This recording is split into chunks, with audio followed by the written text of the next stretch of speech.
दोस्तों, सर्वप्रथम पुलवामा हमले की चौथी बरसी पर भारत के वीर शहीदों को भारतीय सर्वधर्म पार्टी परिवार की तरफ से विनम्र श्रद्धांजलि। दोस्तों, मैं संजय सिंह राणा, प्रत्याशी 172 उत्तर विधानसभा लखनऊ, जो पिछले 10 वर्षों से समाज में व्याप्त भ्रष्टाचार को समाप्त करने की लड़ाई लड़ रहा है। राजनीति में आने का पीछे हमारा उद्देश्य थी राजनीतिक गंदगी को साफ करना, राजनीतिक दलदल को स्वच्छ बनाना, और यह तभी संभव होगा जब हमारे जैसे युवा, हमारे जैसे लोग जो निस्वार्थ भाव से राजनीति में आकर राजनीति करके, स्वार्थ नीति करके नहीं, राजनीति करते हुए, राजधर्म का पालन करते हुए देश हित में अपने कर्तव्यों का निस्वार्थ भाव से निर्वहन करेंगे, तभी हमारा भारतवर्ष सफलता के मुकाम को हासिल करेगा, विकसित देशों की श्रेणी में आएगा, विश्वगुरु बनने का सपना साकार कर सकेगा। लेकिन अफसोस, हमारे 75 वर्षों के दौरान भी हमारा भारतवर्ष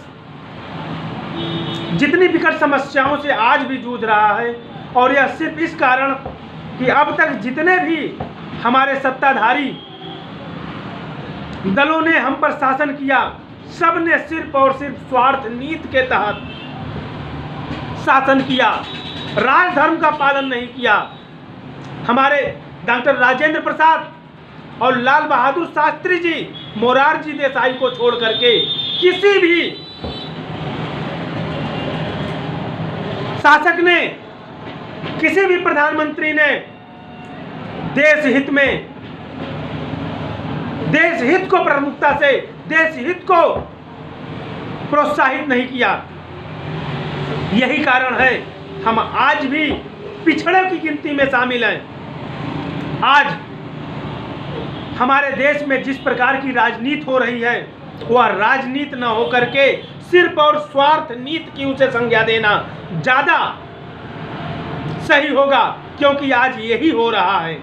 आज हमारी राजनीतिक पार्टियां सांप्रदायिकता की राजनीति करती हैं। आज हमारी राजनीतिक पार्टियां अपने पराये की राजनीति करती हैं। आज हमारी राजनीतिक पार्टियां अपने पार्टी हित की राजनीति करती है। आज हमारी राजनीतिक पार्टियों की, सत्ताधारी दलों की सिर्फ और सिर्फ एक ही मंशा होती है कि किस प्रकार साम दाम दंड भेद अपना करके भारतवर्ष के सभी राज्यों पर अपनी राजनीतिक पार्टी का परचम लहराया जाए, अपनी राजनीतिक पार्टी का मुख्यमंत्री बनाया जाए। सिर्फ और सिर्फ यही उनकी नीति होती है, यही उनका हथकंडा होता है। और यही कारण है कि आज राजनीति का दुरुपयोग किस प्रकार हो रहा है, किस प्रकार अपनी स्वार्थ नीति के कारण एक दल को छोड़ करके दूसरे दल में घुसने वाला टिकट पा जाता है, चाहे वो अपराधी हो, चाहे वो माफिया हो, चाहे वह कितना भी गंभीर से गंभीर अपराधों में सजा याफ्ता क्यों न हो, पार्टियां उसे टिकट देने के लिए लालायित रहती हैं। और यही कारण है कि इनका विकास तो हो जाता है, हम न चाहते हुए भी इन्हें जिताने को विवश होते हैं, क्योंकि हमारे मस्तिष्क में जो यह सिद्धांत धर बैठ गया है कि हम प्रत्याशी को वोट नहीं दे रहे हैं, हम पार्टी को वोट दे रहे हैं। यही सिद्धांत हमारे देश के पतन का मुख्य कारण है, और यही सिद्धांत देशवासियों के मस्तिष्क से निकालने के लिए आपका यह छोटा भाई संजय सिंह राणा पिछले 10 वर्षों से संघर्ष कर रहा है। 2014 के लोकसभा चुनाव में आपके छोटे भाई ने कदम रखा, 2017 का विधानसभा चुनाव लड़ा, जिसमें आपके प्यार और आशीर्वाद से चौथी पोजीशन आई थी।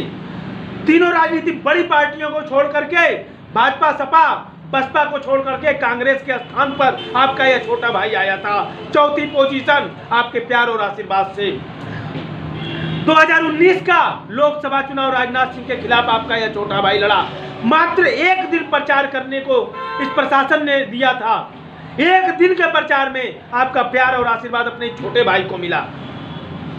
और आपका यह छोटा भाई छठी पोजीशन 15 प्रत्याशियों में 4 बड़ी राजनीतिक पार्टियों को छोड़ करके एक जनसंघ केवल, जो कि बहुत ही पुरानी पार्टी है, अटल जी के नाम पर जानी जाती है, वह हमसे ऊपर रही, क्योंकि मैं प्रचार नहीं कर पाया। अगर प्रचार करने का मौका मुझे 14 दिन मिला होता तो शायद मैं यहाँ भी तीसरी चौथी पोजीशन ला सकता था, लेकिन अफसोस मैं नहीं ला पाया। लेकिन अब आपका यह छोटा भाई अब तक जो भी लड़ाई लड़ा, संघर्ष किया, अपने इंडिपेंडेंट स्वतंत्र होकर के लड़ा, लेकिन आज आपका यह छोटा भाई संजय सिंह राणा, जो कि भारतीय सर्वधर्म पार्टी एक राजनीतिक दल का गठन करके, जिसका राष्ट्रीय अध्यक्ष आपका यह छोटा भाई स्वयं है, एक दल बना करके जिसका उद्देश्य है, जिस दल के गठन का सिर्फ एक ही मकसद है कि राजनीतिक गंदगी को साफ करना, राजनीति से जातिवाद का समाप्त करना, राजनीति में सिर्फ और सिर्फ वास्तविक मुद्दों पर राजनीति करने को प्रेरित करना, राजनीति में आज के युवाओं को, जिनके मन में सिर्फ constable, doctor, engineer, IAS, IPS, clerk, बाबू बनने का सपना ही रहता है, इसी होड़ में लगे रहते हैं कि किसी प्रकार एक छोटी सी सरकारी नौकरी हमें मिल जाए और मैं अपने परिवार का जीविकोपार्जन मस्त होकर के अपने परिवार तक सीमित हो जाऊं। लेकिन आपका ये छोटा भाई ऐसे युवाओं को राजनीति में लाने के लिए यह संघर्ष कर रहा है कि उनकी जो एक छोटी सोच है, संकुचित सोच है, सिर्फ नौकरी तक सीमित न हो करके आपका यह छोटा भाई चाहता है कि आपने हमारे देश के युवा अपने अधिकारों को पहचाने, सिर्फ नौकर बन के न रहे। इस देश के कानून के निर्माता मैं उन्हें बनाना चाहता हूं, भाग्य विधाता बनाना चाहता हूं, क्योंकि किसी भी देश का विकास नेताओं के कंधे पर ही टिका होता है। क्योंकि चाहे आप एक कांस्टेबल बन जाइए, चाहे आप बड़े बाबू बन जाइए, या किसी भी पद पर चले जाइए, आईएएस, आईपीएस बन जाइए, आप नेताओं के अधीन ही आपको कार्य करना है। और यही हमारे देश में हो रहा है। यही कारण है भ्रष्ट राजनेता ईमानदार नौकरशाहों को भी अपने इशारों पर नचाते हैं। और आपका यह छोटा भाई चाह रहा है हमारे प्रदेश में, हमारे देश में जो भी अफसर बैठे हैं, ईमानदार हैं, जो स्वेच्छा से अपने कर्तव्यों का निर्वहन अपने देश के प्रति करना चाहते हैं, वह निडर होकर के अपने कर्तव्यों का निर्वहन देश हित में करें, संवैधानिक दायरे में रह करके करें। जो कि यह राजनीतिक पार्टियां, यह भ्रष्ट राजनेता, यह माफिया उन्हें करने नहीं देते हैं, क्योंकि आज सभी पार्टियों में माफियाओं की भरमार है। कोई भी आप पार्टी ले लीजिए, चाहे आज की वह सत्ताधारी पार्टी हो, चाहे पूर्ववर्ती सत्ताधारी पार्टी हो, चाहे उससे पूर्ववर्ती सत्ताधारी पार्टी हो, चाहे वह जो हम पर 45 वर्षों तक राज की कांग्रेस ही क्यों ना हो, सब में 50% से अधिक अपराधी और लगभग 30% अति गंभीर अपराधी प्रत्याशी के रूप में लड़ रहे हैं। हमारे उत्तर विधानसभा में ही राज्य निर्वाचन आयुक्त ने, अधिकारी ने अभी 2 दिन पहले प्रेस रिलीज जारी किया था कि उत्तर विधानसभा में कांग्रेस का प्रत्याशी भी आपराधिक मुकदमे दर्ज हैं। भाजपा के भी प्रत्याशी पर, सपा के प्रत्याशी पर भी आपराधिक मुकदमे दर्ज हैं, बसपा के भी प्रत्याशी पर आपराधिक मुकदमे दर्ज हैं। तो क्या एक बार हम पुनः इन्हीं अपराधियों को अपना प्रतिनिधि चुन लें कि ये एक बार फिर आकर के ईमानदार अधिकारियों को उनके कार्यों में विघ्न डालें, उन्हें ईमानदारी से अपने कार्य को न करने दें। ऐसे अपराधियों से हम सिर्फ यही उम्मीद कर सकते हैं, क्योंकि यह अपने फायदे के लिए इन्हें दबाने का कार्य करते हैं। लेकिन आपका यह छोटा भाई संजय सिंह राणा, जो भारतीय सर्वधर्म पार्टी का गठन किया है, इसका उद्देश्य है कि ऐसे ईमानदार अधिकारियों को प्रोत्साहन देने के लिए, देश हित में अपने कर्तव्यों का निस्वार्थ निर्वहन करने के लिए हमें ईमानदार प्रतिनिधि की जरूरत है, ईमानदार विधायक की जरूरत है, ईमानदार सांसद की जरूरत है, ईमानदार मुख्यमंत्री की जरूरत है, ईमानदार मंत्री की जरूरत है, ईमानदार प्रधानमंत्री की जरूरत है, ईमानदार राष्ट्रपति की जरूरत है। और यह तभी संभव होगा जब इन भ्रष्ट बैठे हुए राजनेताओं को हम आईना दिखाने के लिए, इन्हें इनकी औकात दिखाने के लिए, इन्हें इनकी असली जगह दिखाने के लिए हम स्वयं राजनीति में कदम रखेंगे। साफ सुथरी छवि का युवा राजनीति में कदम रखेगा, तब जाकर के इन राजनीतिक पार्टियों के, इन माफिया कैंडिडेटों को, राजनीतिक पार्टियों के इन सर्वे सर्वा को यह एहसास होगा कि आज हमारे देश का युवा जागरूक हो रहा है। और जो इनकी यह मानसिकता है कि इन्हें अशिक्षित रख करके, निरक्षर रख करके इनका उपयोग किया जाए, तो उस पर भी हमारी भारतीय सर्वधर्म पार्टी, आपका यह छोटा भाई संजय सिंह राणा, जो पिछले 10 वर्षों से मुफ्त शिक्षा, मुफ्त चिकित्सा, मुफ्त न्याय और रोजगार गारंटी की वकालत करता चला आया है, संघर्ष करता चला आया है, वह देश के प्रत्येक छात्र छात्रा को, प्रत्येक नौनिहाल को पोस्ट ग्रेजुएट तक, डॉक्टर, इंजीनियर, IAS IPS बनने तक, चाहे वो कोचिंग संस्थान हो, चाहे वह शिक्षण संस्थान हो, सब में मुफ्त शिक्षा की व्यवस्था की मांग करता चला आया है। प्रदेश के हर नागरिक के लिए मुफ्त चिकित्सा की मांग करता चला आया है। A to Z जितना भी खर्चा लगे वह सरकार द्वारा वहन किया जाए, ऐसी व्यवस्था की मांग करते हुए आपका यह छोटा भाई संजय सिंह राणा लड़ रहा है। मेरे दोस्तों, आप देख रहे हैं कैसे नफरत की राजनीति की जा रही है। जब पार्टियां देखती हैं कि हमारी नैया अब डूबने वाली है, तो हमारे देश के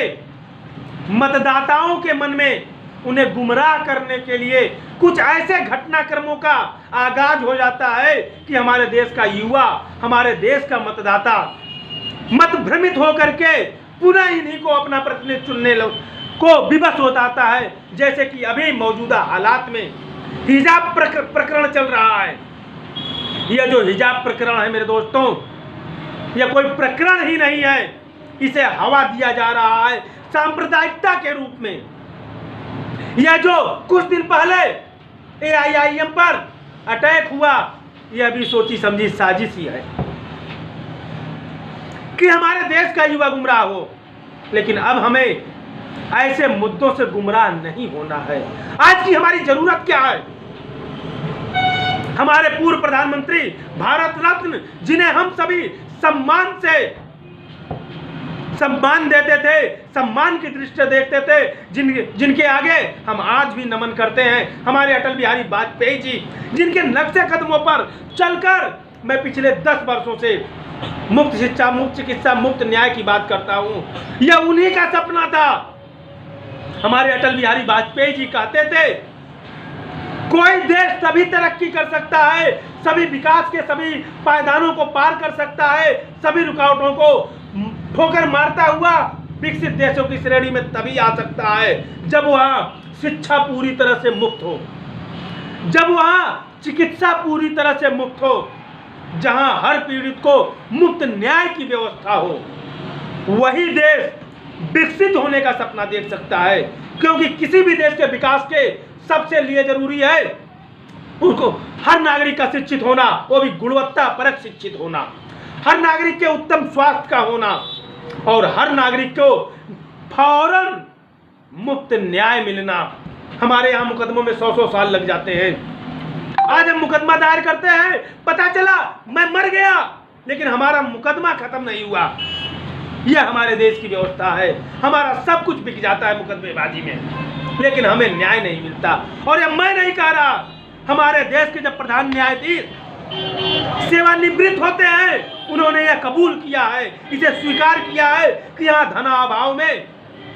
गरीबों को न्याय से वंचित रखा जाता है। तो ऐसी व्यवस्था को अपने पूर्व प्रधानमंत्री, भारत रत्न अटल बिहारी वाजपेयी जी के सपनों को साकार करने की लड़ाई आपका यह छोटा बेटा लड़ रहा है, आपका यह भाई लड़ रहा है। और आपके इस भाई का निजी स्वार्थ है ये, चाहे आप इसे निजी स्वार्थ कहिए, चाहे महत्वाकांक्षा कहिए, चाहे इसका पागलपन कहिए। यह चाहता है हमारे देश का हर बच्चा बड़े से बड़े निजी शिक्षण संस्थानों में मुफ्त शिक्षा ग्रहण करे। सिर्फ प्राइमरी स्कूल हो, जूनियर हाई स्कूल हो, सरकारी इंटर कॉलेज हो, सरकारी विश्वविद्यालयों में नहीं मेरे दोस्तों। चाहे वह कैथेड्रल हो, चाहे ला मार्टिनियर हो, चाहे DPS हो, चाहे LPS हो, चाहे वह जयपुरिया हो, चाहे वह सेंट्रल एकेडमी हो, चाहे CMS हो, चाहे सेंट जोसेफ हो, चाहे वह हमारे प्रदेश का, हमारे देश का बड़े से बड़ा निजी शिक्षण संस्थान क्यों न हो, वहां आपका ये छोटा भाई आपके बच्चों को निःशुल्क, एकदम फ्री, बिना 1 रुपए के खर्च के मुफ्त शिक्षा दिलाने की वकालत करता है। उसी बात को लेकर के इस भारतीय सर्वधर्म पार्टी का गठन किया गया है, क्योंकि मुफ्त शिक्षा, मुफ्त चिकित्सा, मुफ्त न्याय यह हमारा संवैधानिक अधिकार है। और इन राजनीतिक पार्टियों ने हमारे संवैधानिक अधिकारों पर काले नाग की तरह कुंडली मार के बैठ गए हैं और हमें अधिकारों से वंचित कर दिए हैं। हमें इन कुंडली मारे नागों को उखाड़ के फेंकना है मेरे दोस्तों, जो हमारे अधिकारों पर डाका डालते हैं। ऐसे माफिया हमारे प्रतिनिधि बनकर हमारे अधिकारों का हनन करते हैं, लेकिन यह तभी संभव होगा